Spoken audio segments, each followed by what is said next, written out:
Meron tayong isang plastic bag na pantali. Gagamitin natin yan para sa pagtali ng ating halaman dito or gulay na patola. Yan. So nakikita nyo, ito ang area kung saan kailangan nating talian para mag-continue ang kanyang pag-straight dyan. Pag walang tali kasi mababa lang ang kanyang area na magagapangan. So yan. Ang ganda na. Umaasa tayo dito na gumanda at makapagpamunga ng maayos. So ang ating ginagawa ngayon ay mayroon na palang mga bunga, bulaklak. Malapit na pala ito.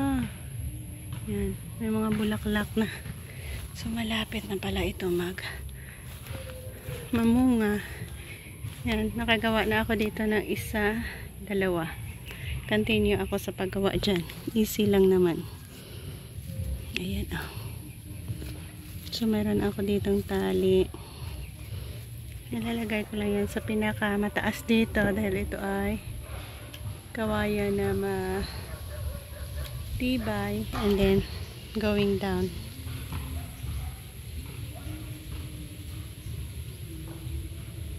Yan, at nalagyan na natin ng straight.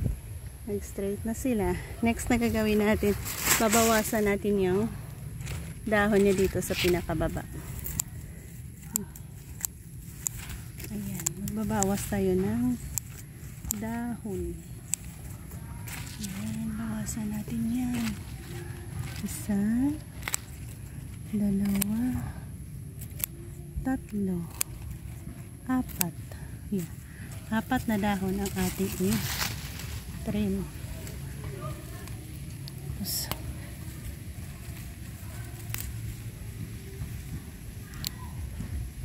sigarilyas ito. Ayan ay sigarilyas.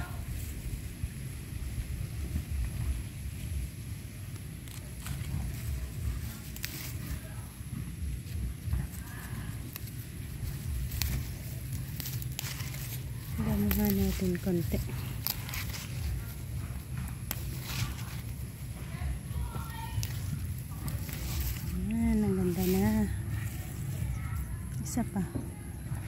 Isa pang dahon at maaliwalas na ang kanyang puno.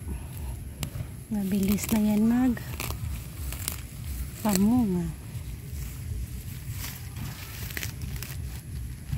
So ganyan na siya, konti na lang. Nabawas natin is ang mga malalaking dahon niya. So aasa na tayo dyan na meron tayong maaabang na malalaking mga bunga.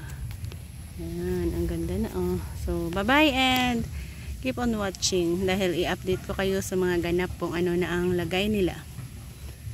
Bye bye.